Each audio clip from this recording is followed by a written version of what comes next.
Servo परे है। वापिस चली जाओ और आपको अयोध्या में शोट आएगा। नहीं प्राणनाथ, मुझे आपके चरणों में रहकर कष्ट का जरा भी ख्याल नहीं है। मुझे तो केवल माता जी की वृद्ध अवस्था की चिंता हो रही है। बस यूं ही बैठे बैठे माता जी का ख्याल आ गया और तबीयत में मलाल आ गया। प्राणनाथ, आप परमेश्वर के वास्ते ऐसा काम ना कीजिए और दासी को अपने चरणों से दूर ना कीजिए। लक्ष्मण, आज इस तरह जंगल के जानवर क्यों इधर उधर भाग रहे हैं? पहले ऐसे इतने भयभीत कभी दिखाई नहीं दिए।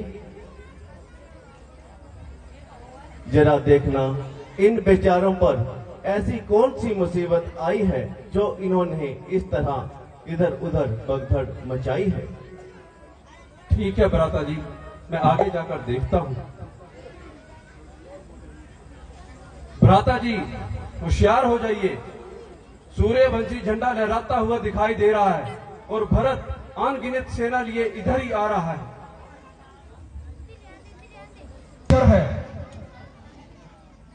लक्ष्मण, ये केवल तुम्हारा ख्याल है। उधर वह सिर पर चढ़ा आ रहा है और यहाँ आपका ये हाल है। लक्ष्मण, भरत से मुझे ऐसी कोई भी उम्मीद नहीं। महाराज, उसकी जात से कुछ भी भेद नहीं। लक्ष्मण, मुझे निश्चय है कि भरत ऐसा गिरा हुआ काम नहीं कर सकता। लक्ष्मण, मेरे ख्याल से ये ऐसे किसी भी बुरे ख्याल से यहां नहीं आ रहा। तो इतनी सेना क्या जगमाने के लिए ला रहा है? खैर, कोई बात नहीं, उसे आने तो दो। कृपा करो, इस भोलेपन को जाने दो। मगर मृत्यु से पहले बवेला ठीक नहीं। आपकी ये अगर मगर जरूर कुछ ना कुछ गुल खिलाएगी, ना जाने किन विपत्तियों का सामना करवाएगी। आप अपनी इस मंत्र को लेकर एक कोने में बैठ जाइए और परमेश्वर का नाम लीजिए। आपकी इस नरमी ने इस कदर यहाँ पहुंचा दिया है, घर से बेघर करके जंगलों की खाक छिनवाई और उस गुमनामी को हमारी गुमनामी जिंदगी रास में आई। अब हमारा ऐसी सफाया करना चाहता है और अपनी ताकत दिखाना चाहता है और सिर पर चढ़ा आता है। अच्छा, क्या डर है? अभी हम बहादुरी के जोर दिखाएंगे। बेशक हम सर्व समान हैं, फिर भी क्षत्रिय वंश की संतान है। इस हाल में भी इस कायर का मुकाबला करने के लिए मैं तैयार हूं और उसका अभिमान तोड़ने के लिए मेरी एक ही तलवार काफी है। लक्ष्मण, जरा धैर्य करो और अपनी तबीयत पर जरा जब्त करो। उसको जरा निकट तो आने दो और अपना दिली भाव बताने दो। शस्त्र कहीं भागे नहीं जाते। खूब संभाल लेना और अपने मकसद सारे निकाल लेना। बस भाई साहब, बस बहुत सबर कर लिया, बहुत अपनी तबीयत पर जबर किया। अब तक कब तक खूने जिगर पिए? उधर बस सिर पर चढ़ा आ रहा है। इसलिए क्षत्रिय पुत्र के डूब मरने के समान है। लो देखो, वैद तो बेचारा भागा हुआ इसी ओर आ रहा है।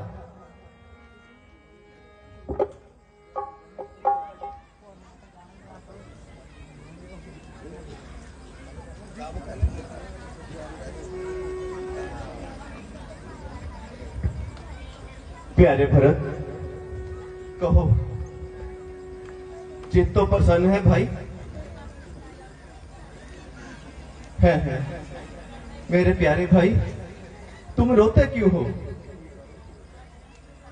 जरा कोई कारण तो बताओ और कुछ हाल तो सुनाओ। है प्यारे भाई, तुमने तो बच्चों को भी मात देती, इस तरह परेशान होकर बिलक बिलक कर रो रहे हो। कुछ कारण तो बताओ।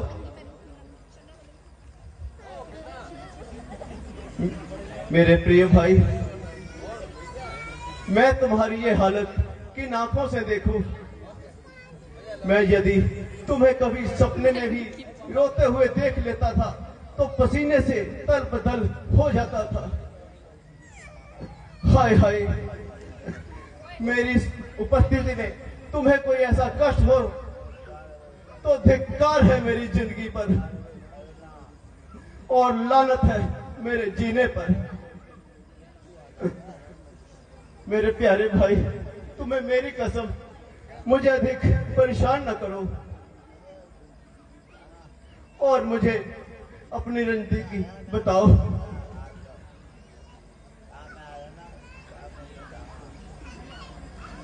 प्यारे भाई, मैं तुम्हें निश्चय दिलाता हूं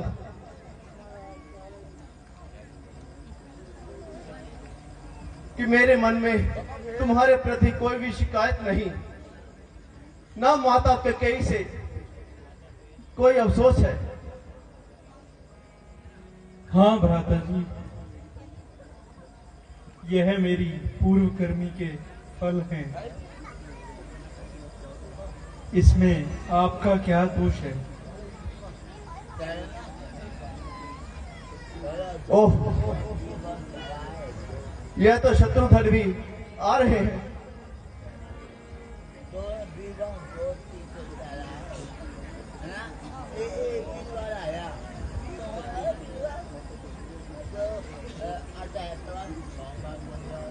शत्रुघ्न क्या, माता कौशल्या, सुमित्रा और गुरु वशिष्ठ जी भी आए हैं भ्राता श्री।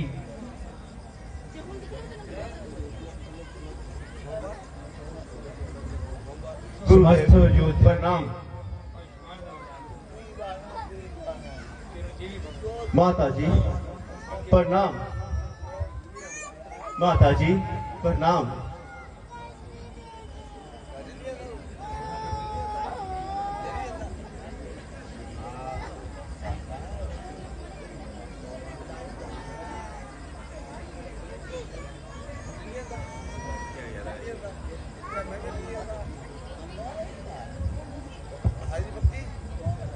भ्राता जी, ये सब मेरा ही कसूर है।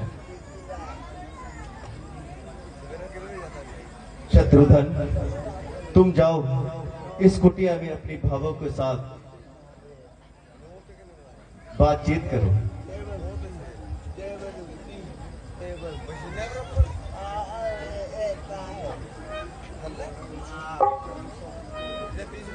धन्य है मुझे कि तुम्हारा यह चांद सा मुखड़ा देखने को मिला, मगर शोक वह बेचारे कि बुरे समय में भी तुम्हारा दीदार ना हो सका। माता जी, ये क्या कहा? हाँ बेटा, तुम्हारे सिर पर अब पिता का साया नहीं रहा। हाय हाय, ये कैसा शोक! आखिर पिताजी का कब प्रकोप हुआ?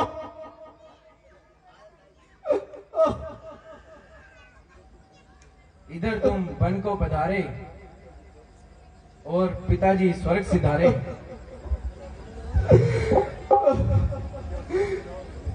क्या भरत जी वहां आ गए थे?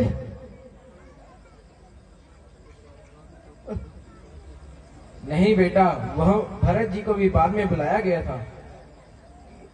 ओह, क्या कहा? ओ गद्दी, क्यों हमारे पीछे पड़ी है? हाय अफसोस, अब पिताजी का साया भी हमारे सर से जाता रहा।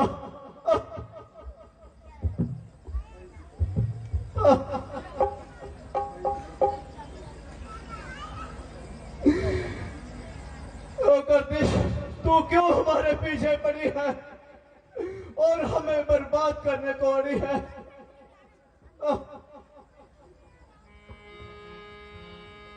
हाय पिताजी, आपका सदा के लिए हमसे मुख उड़ गया। आप हमें किसके सहारे छोड़ के चले गए पिताजी? पिताजी, हाय अफसोस, ये गर्दिश क्यों हमारे इस तरह पीछे पड़ी है? यूं हमें बर्बाद करने को अड़ी है। घर से निकाल कर जंगल के एक कोने में बिठा दिया और अब पिताजी का प्रेम का हाथ भी हमारे सर से उठा लिया। जितनी हम सदा के लिए हमारी मेहमान बनकर रह गई, अब तो जिंदगी वाले जान हो गई। ओ जालिम मौत, तुझे भी अभी आना था, कम से कम 14 वर्ष का इंतजार तो किया होता।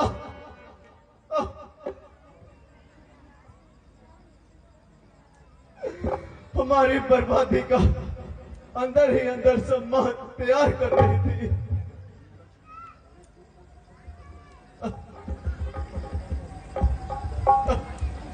भ्राता जी, विपत्तियों का भी कोई ठिकाना नहीं।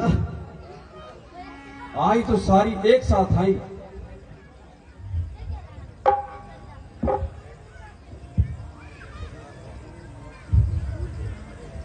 बेटा, जो बात एक दिन जरूर होनी है, उसका अफसोस क्या ही करना। ये दुनिया का एक निश्चित असूल है, जो बना है वो जरूर फूटेगा, और जो घड़ा भरा है वो एक न एक दिन जरूर फूटेगा। जो इस सृष्टि में पैदा हुआ है, एक न एक दिन उसको यहां से जाना है, और यह सफर एक दिन हम सबको करना है। इस व्यर्थ सोच को, विचार को छोड़कर परमेश्वर का ध्यान कीजिए।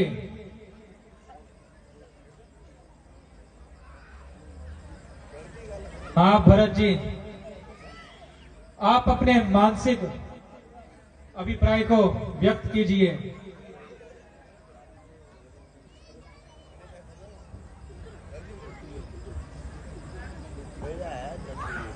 भ्राता जी, जो कुछ प्रार्थना करनी थी वह कर चुका हूं।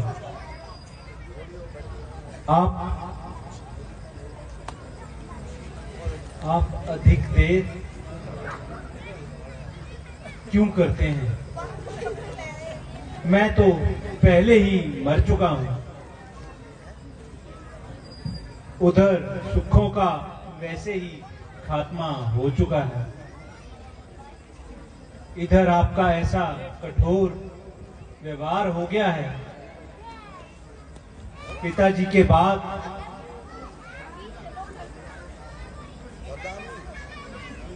यूं ही पालन पोषण करना था और यही हमदर्दी का दम भरना था। यद्यपि भरत आपके सुख दुख की बात करते हुए सर माथे पे लगाता था,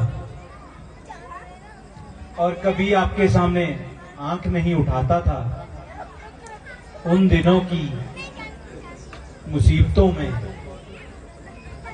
मारकर चकना चूर कर दिया। आशा है कि आप मेरी गुस्ताखियों को नजरअंदाज करेंगे और तख्त अयोध्या की तरफ कदम बढ़ाएंगे।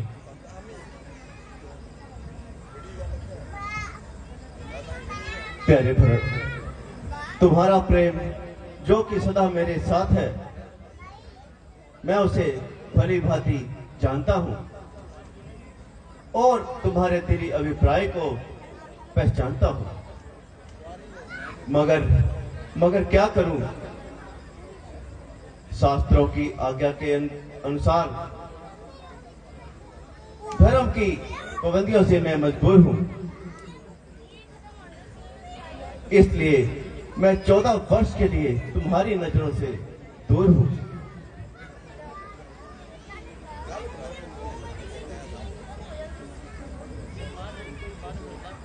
भरत मेरे भाई, अगर मैं ऐसा ना करूं, ना कि पिताजी की आत्मा को कष्ट होगा,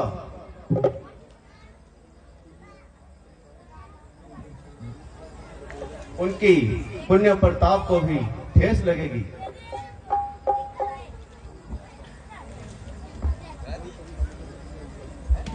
बहुत अच्छा, लेकिन आपका यही धर्म है तो भरत के लिए भी सबसे बढ़कर यही शुभ कर्म है। आपके चरणों में निवास करूं और खुद भी 14 साल वनवास करूं।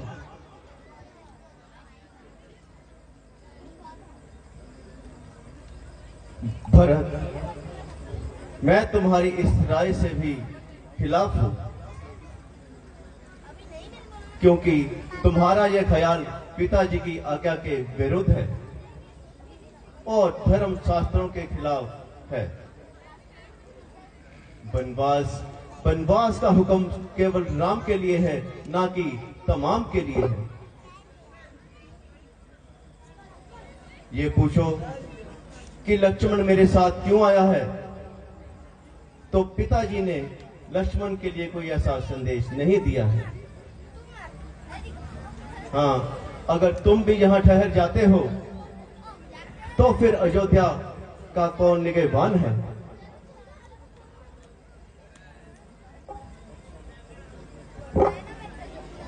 अच्छा, माता कौशल्या जी को हुक्म दें,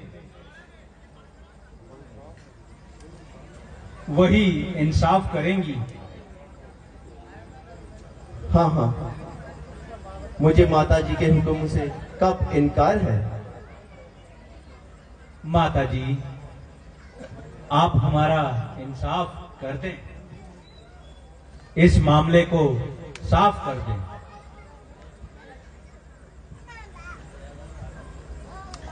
मेरे बच्चों, मेरी खुशी इसी में है। तुम दोनों अपने अपने धर्म का पालन करो। बस ये फैसला बड़ा मकबूल है। माता जी का हुक्म कबूल है। अब अधिक हट ना करूंगा। मेरे प्यारे भाई, ये केवल तुम्हारी भूल है। माता जी का फैसला मेरे ही अनुकूल है, क्योंकि पिताजी की आज्ञा का पालन करना हमारा धर्म है। माता जी, आप खुले शब्दों में फरमा दीजिए और इस भगदड़ को मिटा दीजिए। बेटा, तुम दोनों कौशल्या के नेत्र हो और तुम दोनों मेरे होनहार पुत्र हो। अच्छा था कि तुम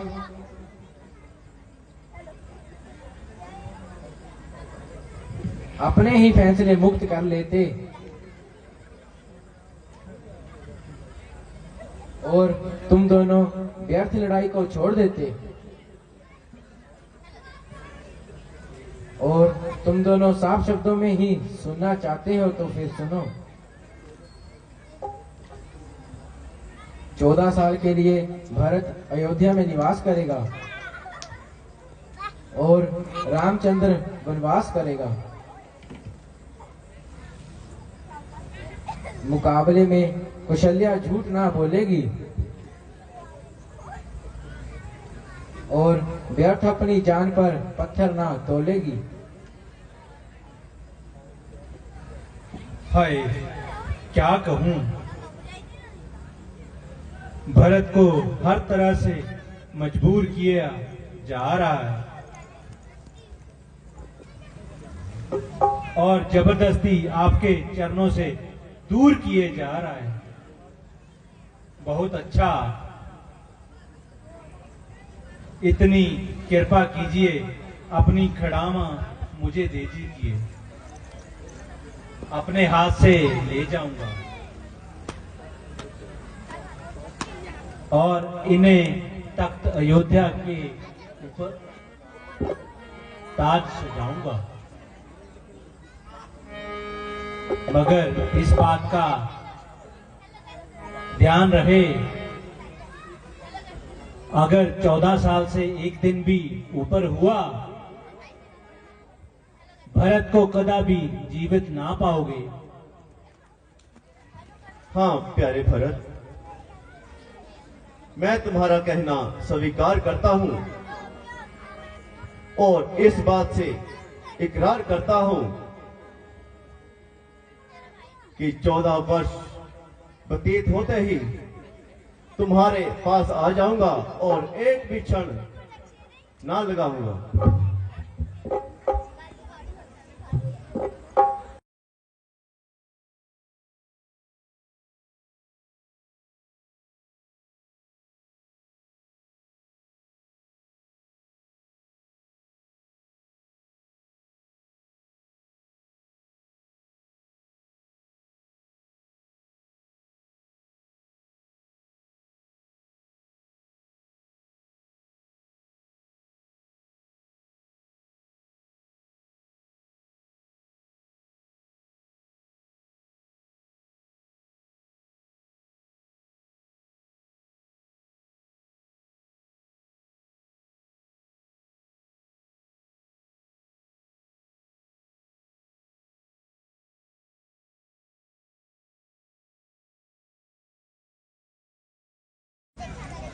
अब तो बरसात का मौसम व्यतीत हो चुका है और बसंत का मौसम नजदीक है, इसलिए यहां से अब कूच कर देना ही ठीक है। ऋषि मुनि और महात्माओं के दर्शन पाएंगे और उनके धर्म उपदेशों का लाभ उठाएंगे। बेशक भ्राता जी, अयोध्या वासियों को अब इस स्थान का पता लग चुका है। अब हमें ये स्थान छोड़ देना चाहिए और आगे बढ़ना चाहिए।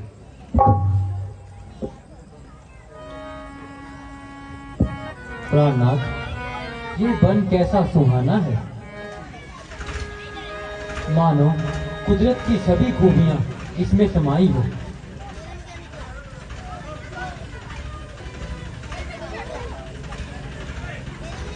चलो लक्ष्मण, अब हम यहाँ से कूच करते हैं। ठीक है भ्राता जी। रघुपति चित्त ऊट बसिनाना, चरित किए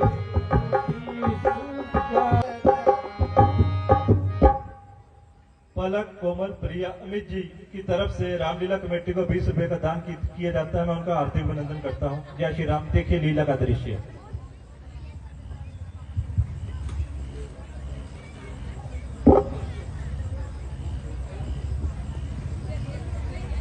बेटा, तुम्हारा गुरुदेव प्रणाम। चिरंजीवी भव। माता जी प्रणाम। प्रणाम सौभाग्यवती भव। जी, प्रणाम। बेटा, तुम्हारा देव योग से इस ओर आना किस तरह से हो गया? थोड़ी देर के लिए हमारे आश्रम में निवास कीजिए। ऋषिवर, आपकी आज्ञा मंजूर है। ऋषिवर, आपका आश्रम यहाँ से कितनी दूर है? बेटा, दूर तो क्या, वो तो सामने ही नजर आ रहा है। चलिए गुरुदेव, चलते हैं। सीता जी, आप यही माता जी के पास रहिए और इनसे कुछ उपदेश लीजिए। चलिए गुरुदेव।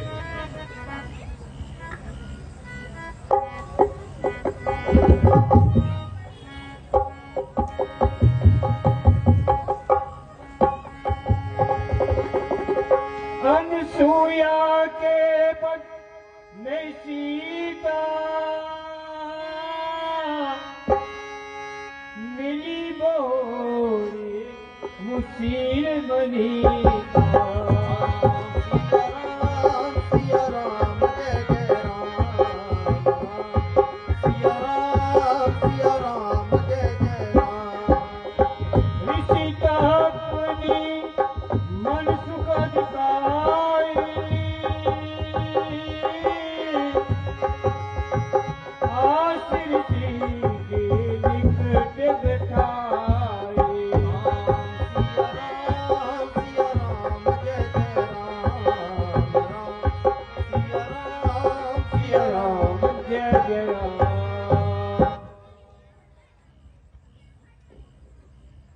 माता जी,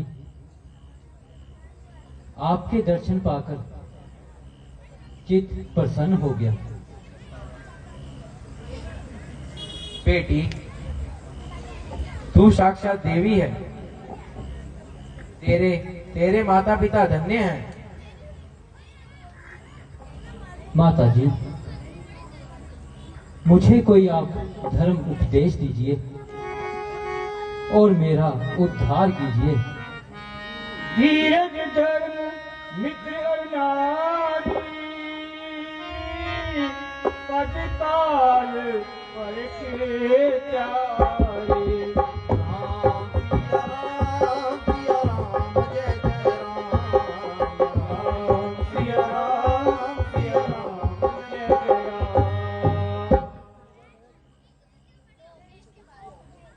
बेटी, तुम्हें क्या उपदेश करूं? तुम ही स्वयं धर्म का अवतार हो। फिर भी मैं तुम्हें एक उपदेश देती हूं। एक पतिव्रत धर्म सदा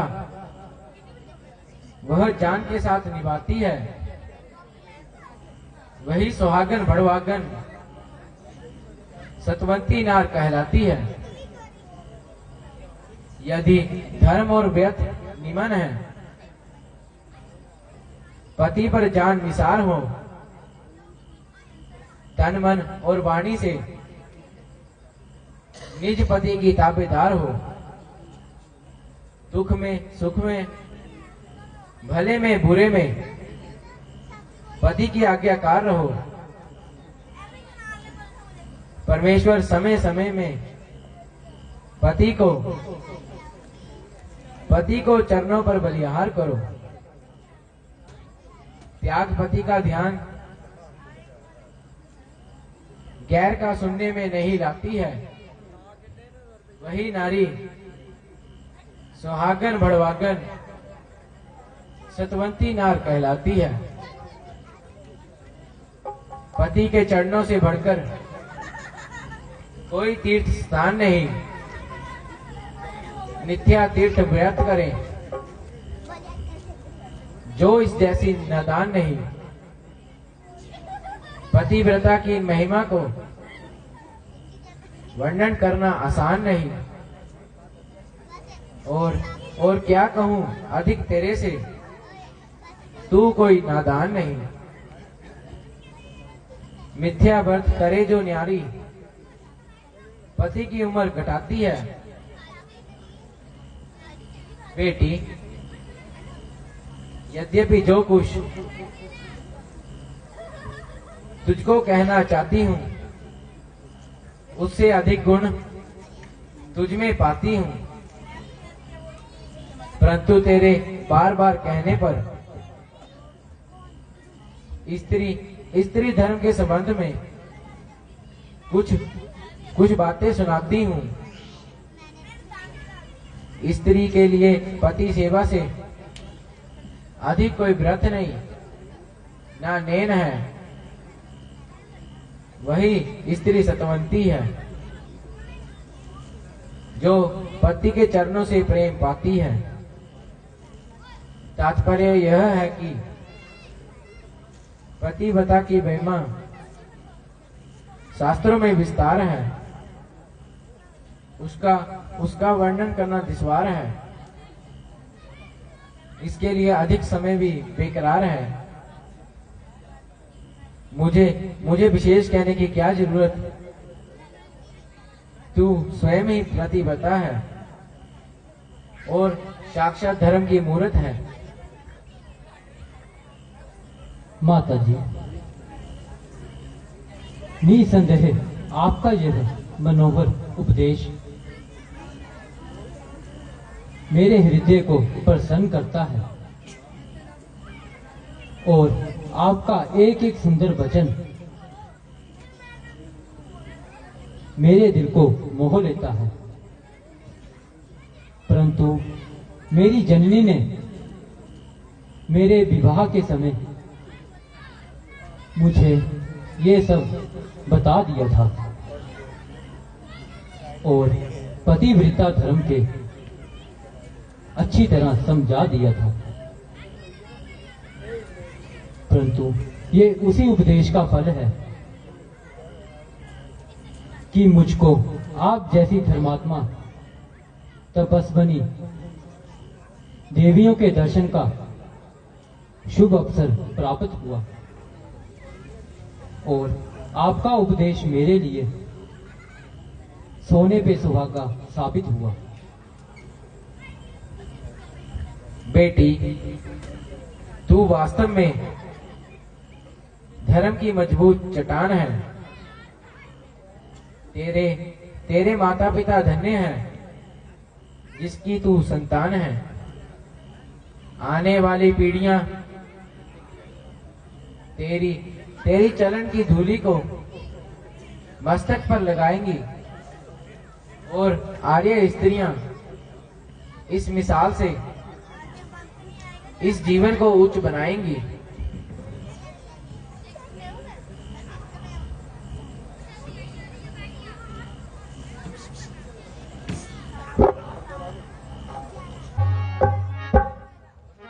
भ्राता जी, जरा ठहर जाइए, जरा संभल कर कदम बढ़ाइए,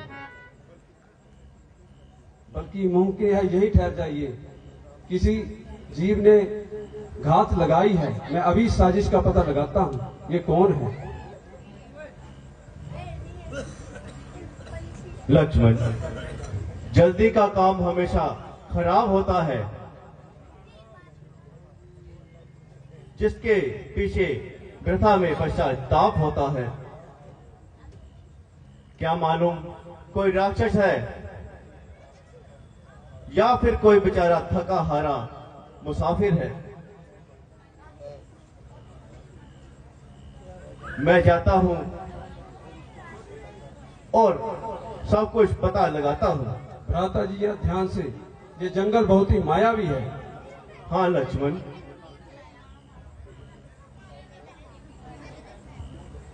महात्मन, आप कौन हैं और यहाँ पर क्यों बैठे हैं? बेटा, मेरा नाम जटायु है। क्या रामचंद्र आपका ही नाम है? हाँ हाँ महात्मन, मेरा नाम राम है। पर महात्मन, आपको मेरा नाम कैसे पता चला? बेटा, तुम्हारा इधर आने का कोई इंतजाम था? महाराज, आप अपना कुछ परिचय तो दीजिए। बताता हूँ, जरा मेरे पास बैठ जाइए और उन दोनों को भी बुला लीजिए।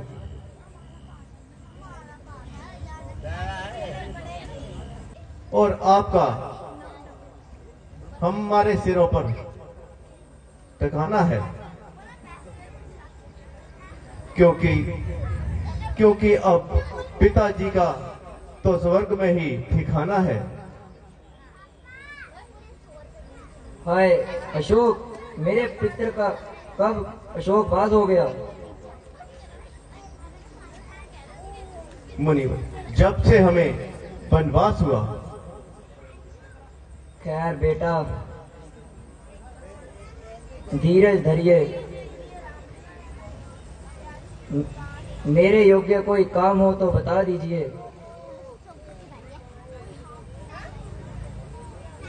मेहरबानी करके हमें पंचवटी का स्थान बता दीजिए। बेटा, पंचवटी यहाँ से बिल्कुल नजदीक है। मेरे राय में भी आपका वहीं रहना ठीक है, क्योंकि वहां पर मैं भी तुम्हारा पासबान रहूंगा और तुम्हारी अनुपस्थिति में सीता का निगाहबान रहूंगा। ठीक है महाराज, हम पंचवटी की ओर चलते हैं।